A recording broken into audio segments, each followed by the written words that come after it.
The three brothers. There was once a poor man who died and left his wife and son alone. The boy was named Cordha, and as time passed he grew to be big and strong. The mother and son were happy together, but they were very poor. One day, Cordha asked his mother, "Is there nothing that my father left me to remember him by?" "There were a few things, my son," replied the boy's mother, "but I was forced to sell them so that we could eat. There is only one thing that I can think of. A sword that your father hid in the roof. Perhaps it is still there." Cordha was very excited when he climbed up into the roof and found the sword still there, rusted and covered in dust. The boy cleaned the sword and polished it until it shone like new. The very next day, Cordha told his mother that he was going to leave the village in search of his fortune so that they would no longer be poor. His mother pleaded for her son not to leave, but the boy assured her that he would return as soon as he could. "And when I return," he told his mother, "we will no longer be poor or hungry ever again. We shall be rich and we shall prosper." After the first week of his travels, Cordha arrived at a mountain where he met another boy called Yili. Yili shared what food he had with Cordha, and the two swore to be brothers and to protect one another from harm forever.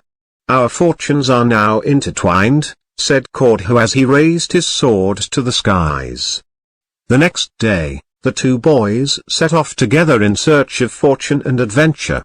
They traveled for many days and many nights, across rough terrain and thick forest, until one night they came to rest at a small lake beneath a clear moon. The two boys were very tired and very hungry, and neither was able to catch a fish for their dinner. In the middle of the night, another boy appeared out of the darkness and offered the travelers some fresh fish to eat. His name was Deti, and he joined Cordha and Yili, and the three swore to be brothers and to protect one another forever. And so the three boys set off the following morning in search of fortune and adventure. They traveled for 7 days and 7 nights until they reached a magnificent castle surrounded by a huge moat and set in a deep, lush valley of tall grass. On the other side, a proud king stood at the castle gates and said that any man or boy brave enough to jump over his moat would be allowed to marry his daughter. "But if you should fail to jump over the moat," said the king in his booming voice, "if you should land in the water, then you will lose your head to the blade of my best soldier." Cordha wanted to try and jump across the moat and win the hand of the princess, but he was afraid that he might fail and lose his head. "Who would look after my mother if I were to fail in my quest?" he thought to himself. Then Yili stepped up and handed Cordha a stone. "Why don't you try to throw this stone across the moat and see how it flies?" suggested his brother. Cordha did as Yili suggested and threw the stone across the moat and watched it land at the castle gates on the other side. "That was not so difficult, now was it?" asked Yili. "But I am not a stone," replied Cordha, "I weigh much more than a little stone." Yili just laughed at his brother. Then he took a hold of Cordha's hand and Deti's hand, and then, without any warning at all, he began to run towards the edge of the moat that surrounded the castle. "All you have to do is imagine that you are as light as a little stone," exclaimed Yili as the three brothers approached the edge of the moat and jumped up into the air. With Yili's help, the brothers flew higher and higher into the air and crossed over the water as easily as if they had been thrown like tiny stones from the hands of a giant.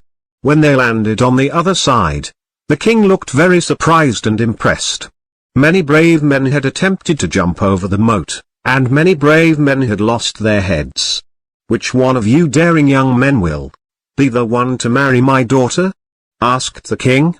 Yili and Deti decided without hesitation that their brother Cordha should be the one to marry the princess. The very next day, there was a huge ceremony with food and music and much celebrating. The three brothers were dressed in fine clothes and Cordha was sure that he was the happiest person in the whole world.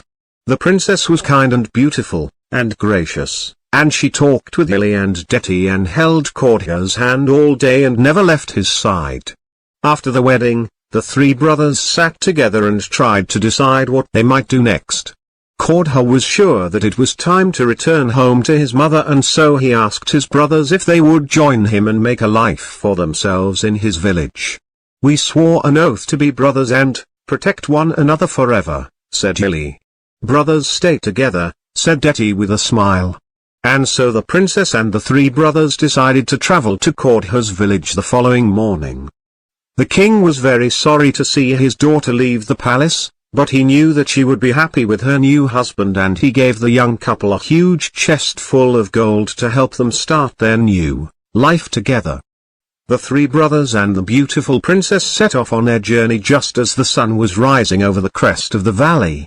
They traveled for many days and many nights, and the journey was not always easy or without battle, but finally the four of them arrived at Kordha's modest home in the little village. When she heard the sound of horses approaching, Kordha's mother ran out to greet her son with tears in her eyes. She could not believe that he was dressed in such fine clothes and was married to such a beautiful princess. And then Kordha introduced his mother to Yili and Deti and told her how they had become brothers and had sworn to protect one another forever. "If you are brothers to my son," said the old woman, "then you are sons to me." That night, Kordha's mother cooked a meal for everybody, and together they ate and drank and talked about the life that lay ahead of them. After the meal, Yili stood up and nailed a feather to the doorframe of the little house. "This feather is a sign of our love and our oath to protect one another. If ever this feather drips with blood, we will know that one of us is in trouble, and we will know to come and help." And so their brothers made a life in the little village and were very happy. Deti became ruler of the village and Yili found himself a beautiful wife. The three brothers were sometimes forced to defend their lands against neighboring kingdoms, but they fought as one and always defeated their enemies. That is the power of friendship.